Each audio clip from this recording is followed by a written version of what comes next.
ವಿಶ್ವಾಸಕ್ಕೆ, ನಿಮ್ಮ ಅಭಿಮಾನಕ್ಕೆ. ಸ್ನೇಹಿತರೆ, ವಿಡಿಯೋದಲ್ಲಿ ಹಿಂದಿನಲ್ಲಿ ಮಾತಾಡಿದ್ವಿ ನಾನು, ಹಾಗಾಗಿ ಮತ್ತೆ ಸ್ಟೋರಿಯನ್ನು ಕಂಟಿನ್ಯೂ ಮಾಡಲಿಕ್ಕಿನ ಸ್ಟೋರಿ ಯಾರು ಗೊತ್ತಿಲ್ಲ, ಸುಮಾರು ಜನಕ್ಕೆ ಸ್ಟೋರಿ ಗೊತ್ತಿದೆ, ಹಾಗಾಗಿ ಮತ್ತೆ ಆ ಸ್ಟೋರಿನ ಹೇಳೋ ನೆಸಿಟಿ ಇಲ್ಲ. ಹೆಸರು ಮಂಜುನಾಥ್. ಇಂಡಸ್ಟ್ರಿಗೆ ಬಂದು 24 ವರ್ಷ ಆಯಿತು. ಈ 24 ವರ್ಷದ ಹಿಂದೆ ಸ್ಟೂಡೆಂಟ್ ಆಗಿರ್ಬೇಕಾದ್ರೆ ಈ ಬಿಸ್ನೆಸ್ಸನ್ನು ಶುರು ಮಾಡಿದ್ವಿ.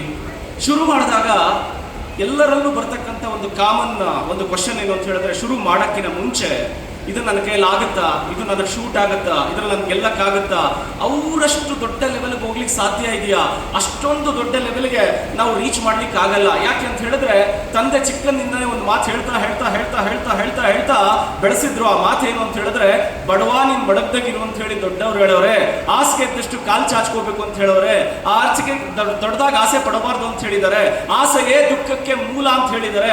ಹಾಗಾಗಿ ದೊಡ್ಡದಾಗಿ ಯೋಚನೆ ಮಾಡಬಾರ್ದು, ದೊಡ್ಡದಾಗಿ ಕನಸು ಕಾಣಬಾರ್ದು, ದೊಡ್ಡದಾಗಿ ಅದು ದುಃಖಕ್ಕೆ ಮೂಲ ಅಂತ ಹೇಳ್ತಾರೆ ಅನ್ನೋ ಪದ ಬಳಸ್ತಾ ಬಳಸ್ತಾ ಬಳಸ್ತಾ ತಂದೆ ಹೇಳಿದ ಮಾತು ಎಲ್ಲವೂ ಇಷ್ಟ ಆಗ್ತಿತ್ತು.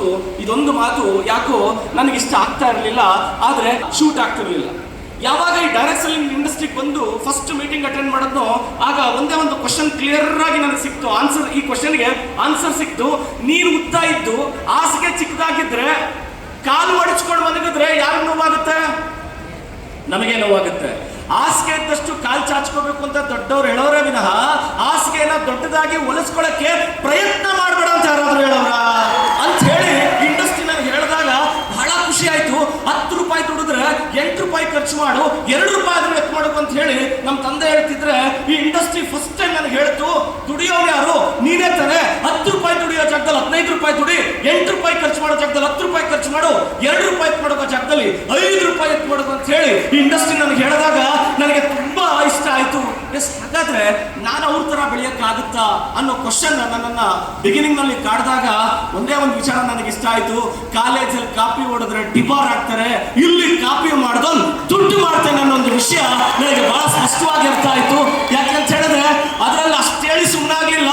ಕಾಪಿ ಹೊಡೆಯಕ್ ಬರ್ತಾ ಇದ್ರು ತಲೆ ಕೆಡಿಸ್ಕೋಬೇಡಿ, ಅದು ಹೆಂಗೆ ಅಂತ ಹೇಳ್ಕೊಡಕ್ ನಾವ್ ಇದೀವಿ ಅಂತ ಹೇಳಿದಾಗ, 1 ಹೆಜ್ಜೆ ನೀನಿಡು, ಇನ್ನು 9 ಹೆಜ್ಜೆ ನಾವು ನಿನಗೆ ಹೆಂಗಿಡೋದು ಅಂತ ಹೇಳ್ಕೊಡೋ ಜೊತೆಲಿದೀವಿ ಅಂತ ಹೇಳಿದಾಗ ಬಹಳ ಖುಷಿ ಆಯ್ತು.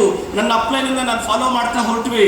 ಈ ಬಿಸ್ನೆಸ್ ನ ಬ್ಯೂಟಿ ಇಷ್ಟೇ, ಕಾಪಿ ಮಾಡ್ತಾ ಹೊರಟ್ರೆ, ಸೀನಿಯರ್ ಅನ್ನ ಕಾಪಿ ಮಾಡ್ತಾ ಹೊರಟ್ರೆ ನೀವು ಎಲ್ಲಿಗೆ ಹೋಗ್ಬೇಕು ಅನ್ಕೊಳ್ತೀರೋ ಅಲ್ಲಿಗೆ ಹೋಗ್ತೀರಾ. ಈ ಬಿಸ್ನೆಸ್ ನ ನಾನು ಕೂಡ ಆಸ್ ಎ ಸ್ಟೂಡೆಂಟ್ ಆಗಿ 24 ವರ್ಷದ ಹಿಂದೆ ಶುರು ಮಾಡಿದಾಗ ಒಂದು ಒಳ್ಳೆ ಜೋಶಕ್ಕೆ ಇವ್ರ ತರ ಆಗಬೇಕು, ಈ ತರ ಬೆಳೆದಿರೋ ತರ ನಾವು ಬೆಳೆಯೋ, ಅಷ್ಟು ದೊಡ್ಡ ಹೈಟ್ಗೆ ಬೆಳಿಲಿಲ್ಲ ಅಂದ್ರು ಅವರನ್ನು 10% ಬೆಳೆದ್ರೆ ಸಾಕು ಅಂತ ಹೇಳಿ ಈ ಬಿಸ್ನೆಸ್ ನ ಶುರು ಮಾಡಿದ್ವಿ. ಈ ಬಿಸ್ನೆಸ್ ನ ಶುರು ಮಾಡಿದಾಗ ಬರ್ತಕ್ಕಂಥ ಒಂದು ದೊಡ್ಡ ತಲೆನೋವು ಅಂತ ಹೇಳಿದ್ರೆ, ಎದುರುಗಡೆ ತುಂಬಾ ಚೆನ್ನಾಗಿ ಮಾತಾಡ್ತಾರೆ. ಏನ್ ಹೇಳಿ? ಎದುರುಗಡೆ ತುಂಬಾ ಚೆನ್ನಾಗಿ ಮಾತಾಡ್ತಾರೆ, ಹಿಂದೆಯಿಂದ ಕಾಲೆಳಿಯಕ್ಕೆ ಶುರು ಮಾಡ್ತಾರೆ. ನೋಡಿ ಸ್ನೇಹಿತರೆ, ಹಿಂದೆಯಿಂದಲೂ ಕಾಲೆಳಿತಾರೆ, ಪಕ್ಕದಿಂದಲೂ ಕಾಲೆಳಿತಾರೆ, ಎದುರುಗಡೆಯಿಂದಲೂ ಕಾಲೆಳಿತಾರೆ. ಕಾಲೆಳೆಯೋರು ಕಾಲ್ ಕೆಳಗಡೆ ಇರ್ತಾರೆ, ಗೆಲ್ಲಬೇಕಾಗಿರೋ ಆಕಾಶ ನೋಡ್ತಿರ್ತಾರೆ. ಯಾವಾಗ ನಿಮ್ಮನ್ನ ಕಾಲೆಳಿಯಕ್ಕೆ ಕುತಂತ್ರದ ಬುದ್ಧಿ ಯೋಚನೆ ಮಾಡ್ತಿರ್ತಾರೆ. ಜನ ನಿನ್ನ ಕೈಯಲ್ಲಿ ಆಗುತ್ತೆ, ನಿನ್ನ ಕೈಯಲ್ಲಿ ಆಗಲ್ಲ, ನಿನ್ನ ಕೈಯಲ್ಲಿ ಆಗುತ್ತೆ, ನಿನ್ನ ಕೈಯಲ್ಲಿ ಆಗಲ್ಲ. ಯಾಕೆ ಜನ ನಿಮ್ಮನ್ನ ಈ ದಾರಿನಲ್ಲಿ ಹೋಗಕ್ಕೆ ಆಗಲ್ಲ, ನೀನು ಅಚೀವ್ ಮಾಡಕ್ಕಾಗಲ್ಲ, ನೀನು ಗೆಲ್ಲಕ್ಕಾಗಲ್ಲ ಅಂತಿದ್ದಾರೆ ಅಂದ್ರೆ, ನೀವು ಈ ರೀತಿ ಬರೋದನ್ನ ಅವ್ರು ನೋಡಕ್ಕಾಗಲ್ಲ ಅಂತ. ಎಸಾನೋ ನೀವು ಈ ರೀತಿ ಬಂದು ಇಂಥ ಒಂದು ಸೆಲೆಬ್ರೇಷನ್ ಅನ್ನ, ಇಂಥ ಒಂದು ಸ್ಟೇಜ್ಗೆ ಹೋಗೋದನ್ನ ಅವ್ರ ಕೈಲಿ ನೋಡ್ಲಿಕ್ಕಾಗಲ್ಲ, ಆ ಹೈಟ್ಗೆ ಅವ್ರು ಬರ್ಲಿಕ್ಕಾಗಲ್ಲ. ಅದಕ್ಕೆ ಇಂಡೈರೆಕ್ಟ್ಲಿ ನಿಮ್ಮನ್ನು ಕಾಲಿಡಲಿಕ್ಕೆ ಪ್ರಯತ್ನ ಪಡ್ತಿರ್ತಾರೆ. ಅವ್ರ ಮಾತು ಕೇಳಿದ್ರೆ ತಪ್ಪ್ಯಾರ್ದು? ಸ್ನೇಹಿತರೆ, ಬಿಗಿನಿಂಗ್ ನಲ್ಲಿ ಅನೇಕ ಜನ ಇದೆಲ್ಲ ವರ್ಕ್ ಆಗಲ್ಲ ಅಂದ್ರು, ಇದೆಲ್ಲ ನಮ್ಮಂತವ್ರಿಗಲ್ಲ ಅಂದ್ರು, ಇದು ಸ್ಕ್ಯಾಮ್ ಅಂದ್ರು, ಇದು ಸ್ಕೀಮ್ ಅಂದ್ರು, ಯಾವುದನ್ನು ತಲೆ ಕೆಡಿಸ್ಕೊಳ್ಳಿಲ್ಲ. ಬೇರೆ ಬೇರೆ ಕಂಟ್ರಿಗಳಲ್ಲಿ 160 ದೇಶದಲ್ಲಿ, ಏನಂದ್ರೆ 160 ದೇಶದಲ್ಲಿ ಹತ್ತತ್ರ 70 ವರ್ಷದಿಂದ ಹೈಲಿ ಸಕ್ಸಸ್ಫುಲ್ ಆಗಿ ನಡ್ಕೊಂಡು ಬಂದಿದೆ. ಈ ಇಂಡಸ್ಟ್ರಿಗೆ 130 ವರ್ಷದ ಇತಿಹಾಸ ಇದೆ. ಬೇರೆ ದೇಶದಲ್ಲಿ ಸಕ್ಸಸ್ ಆಗಿದೆ, ಇದು ಇಂಡಿಯಾದಲ್ಲಿ ಈಗ ಡೆವಲಪ್ ಆಗ್ತಾ ಇದೆ ಅಂತ ಹೇಳಿ ತಿಳ್ಕೊಂಡು ಈ ಬಿಸ್ನೆಸ್ ಅನ್ನ ಶುರು ಮಾಡಿದ್ವಿ. ಯಾರು ಏನ್ ಹೇಳಿದ್ರು ಆಗಲ್ಲ ಅಂದ್ರೆ ನನ್ನ ಕೈಯಲ್ಲಿ ಆಗುತ್ತೆ ಅನ್ಕೊಂಡೆ. ಯಾರು ಆಗಲ್ಲ ಅಂತಾರೋ ಆಗ ಇನ್ನೂ ನಮ್ಮನ್ನ ನಾವು ಗಟ್ಟಿ ಮಾಡ್ಕೊಳ್ತಾ ಇದ್ವಿ. ನಾವು ಹೋಗ್ತಾ ಇರೋ ದಾರಿ ರಜನಿಕಾಂತ್ ಹೇಳ್ತಾರಲ್ಲ, ನಮ್ಮದು ತನಿ ವಳಿ ಅಂತಾರಲ್ಲ, ಹಂಗೆ ನಮ್ಮ ದಾರಿನೇ ಡಿಫರೆಂಟು, ನಾವೇ ಡಿಫರೆಂಟು ಅಂತ ಹೇಳಿ ಈ ದಾರಿನಲ್ಲಿ ಮುಂದಕ್ಕೆ ಹೊರಟ್ವಿ. ಯಾರೆಲ್ಲ ಆಗಲ್ಲ ಅಂದ್ರು ಬಾಯಿ ಮುಚ್ಕೊಂಡು ಪಕ್ಕದಲ್ಲಿ ಬಂದು ನಿಂತ್ಕೊಳ್ಳೋಕೆ ಶುರು ಮಾಡಿದ್ರು. ಯಾರೆಲ್ಲ ಆಗಲ್ಲ ಅಂದ್ರು ಬಾಯಿ ಮುಚ್ಕೊಂಡು ಮತ್ತೆ ಜೊತೆಗೆ ಶುರು ಮಾಡಿದ್ರು. ಇದೇ ಸ್ನೇಹಿತರೆ, ಯಶಸ್ಸಾದ್ರೆ ಆಟೋಮೆಟಿಕ್ ಅಟ್ರಾಕ್ಟ್ ಆಗ್ತಾರೆ. ಶುರು ಆದ್ಮೇಲೆ 100% ಆಬ್ಜೆಕ್ಟ್ ಮಾಡ್ತಾರೆ. ನಿಮಗೆ ಆಬ್ಜೆಕ್ಷನ್ ಮಾಡ್ತಿದ್ದಾರೆ, ನಿಮಗೆ ನೆಗೆಟಿವ್ ಹೇಳ್ತಿದ್ದಾರೆ ಅಂತ ಹೇಳಿದ್ರೆ ಕಂಗ್ರ್ಯಾಚುಲೇಷನ್, ನಿಮ್ ದಾರಿ ಸರಿ ಇದೆ ಅಂತ. ಕಂಗ್ರ್ಯಾಚುಲೇಷನ್, ನಿಮ್ ದಾರಿ ಸರಿ ಇದೆ ಅಂತ ಹೇಳಿ. ಆಗ ಎಷ್ಟು ಜನ ನೆಗೆಟಿವ್ ಮಾಡಿದ್ರು ಅವರೆಲ್ಲರೂ ನೆಗೆಟಿವ್ ಮಾಡ್ತಾ ಇದ್ರೆ ನನಗೆ ಮನಸ್ಸಲ್ಲಿ ಕನ್ನಿಸ್ತಾ ಹೋಯ್ತು, ಎಸ್ ನಾನು ಹೋಗ್ತಾ ಇರೋ ದಾರಿ ಕರೆಕ್ಟ್ ಆಗಿದೆ, ನಾನು ಹೋಗ್ತಾ ಇರೋ ದಾರಿ ಕರೆಕ್ಟ್ ಆಗಿದೆ ಅಂತ ಹೇಳಿ ಇಂಡಸ್ಟ್ರಿನಲ್ಲಿ ನಡಿಲಿಕ್ಕೆ ಶುರು ಮಾಡಿದ್ವಿ.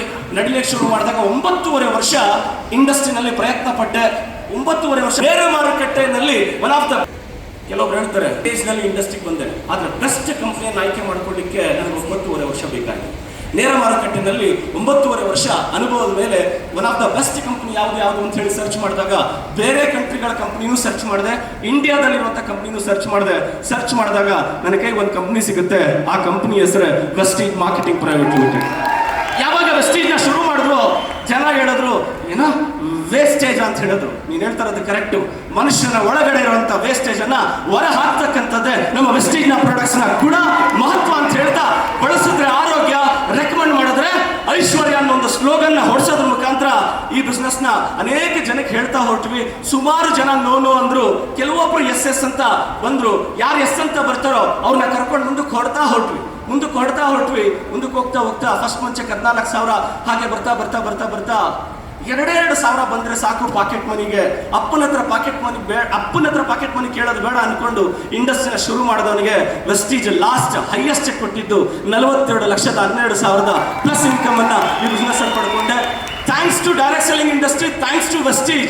ಇವತ್ತು ಏನೆಲ್ಲ ಪಡ್ಕೊಳ್ಬೇಕು ಅನ್ಕೊಂಡು ಅದೆಲ್ಲ ಸಿಕ್ಕಿದೆ. ಅದಕ್ಕೆ ನಾವು ಹೆಮ್ಮೆಯಿಂದ ಹೇಳ್ಕೊಳ್ತೀವಿ. ಇವತ್ತು ನಮ್ಮ ಜೊತೆಗೆ ಯಾರು ಶುರು ಮಾಡಿದ್ರು, ನಮ್ಮ ಜೊತೆಗೆ ಯಾರು ಫಾಲೋ ಮಾಡಿದ್ರು, ಅವರೆಲ್ಲರೂ ಅವರ ಕನಸನ್ನ ರೀಚ್ ಮಾಡಿದ್ದಾರೆ. ಅವ್ರು ಏನು ಗುರಿ ಇಟ್ಕೊಂಡು ಬಂದ್ರು ಆ ಗುರಿಯನ್ನ ಇವತ್ತು ತಲುಪ್ತಾ ಇನ್ನೂ ದೊಡ್ಡ ಗುರಿ ಕಡೆಗೆ ಅವ್ರು ಹೊರಟಿದ್ದಾರೆ.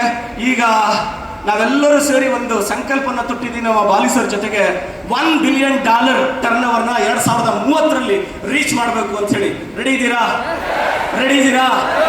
ಇದ್ದೀರಾ ಸ್ನೇಹಿತರೆ? 2012ರಲ್ಲಿ ಲಕ್ಷ ಸಂಪಾದನೆ ಮಾಡ್ಬೇಕಾ ನಮ್ಮ ಜೊತೆಗೆ ನಿಂತ್ಕೊಳ್ಳಿ ಅಂತ ಹೇಳ್ತಿದ್ದೆ.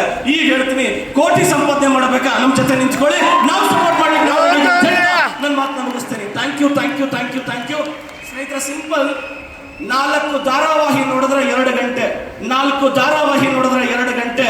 ಅದೇ 4 ಧಾರಾವಾಹಿ ನೋಡೋ ಸಮಯನ ಈ ಬಿಸ್ನೆಸ್ ಕೊಟ್ರೆ 2 ವರ್ಷ 3 ವರ್ಷದ ನಂತರ ನೀವು ಬೇರೆ ಧಾರಾವಾಹಿ ನೋಡೋ ನೆಸಿಟಿ ಇಲ್ಲ. ನಿಮ್ಮ ನಿಜ ಜೀವನದ ಧಾರಾವಾಹಿಯನ್ನ ಬೇರೆಯವ್ರಿಗೆ ಹೇಳ್ತೀರಾ, ಹೆಂಗಾದೆ ಅಂತ ಹೇಳಿ. ಆ ರೀತಿಯ ಸ್ಟೇಜ್ ನಿಮ್ದಾಗುತ್ತೆ ಅಂತ ಹೇಳ್ತಾ ನನ್ನ ಮಾತು ಮುಗಿಸ್ತೇನೆ. Thank you ವಿಶ್ವಲ್. ಅಂಡ್ ಇದಕ್ಕೆಲ್ಲ ಸಹಕಾರ ಕೊಟ್ಟಿರುವಂತ ನಮ್ಮ ಮಲ್ಲಿನಾಥ್ ಅವರಿಗೆ, ಸೈಯದ್ ಸರ್ಗೆ ಅಂಡ್ ವೆಸ್ಟೀಜ್ ಮ್ಯಾನೇಜ್ಮೆಂಟ್ಗೆ ತುಂಬ ಹೃದಯದ ಧನ್ಯವಾದಗಳನ್ನ ತಿಳಿಸ್ತಾ, ನಮ್ಮ ಡೌನ್ ಲೈನ್ಗೆ, ನಮ್ಮ ಲವ್ ಲೈನ್ಗೆ, ನಮ್ಮ ಪಾರ್ಟ್ನರ್ಸ್ಗೆ ಥ್ಯಾಂಕ್ಸ್ ಹೇಳ್ತಾ ನನ್ನ ಮಾತು ಮುಗಿಸ್ತೀನಿ. ಥ್ಯಾಂಕ್ ಯು ವಿಶ್ವ. ಥ್ಯಾಂಕ್ ಯು ನಮ್ಮ ಎಲ್ಲ BMC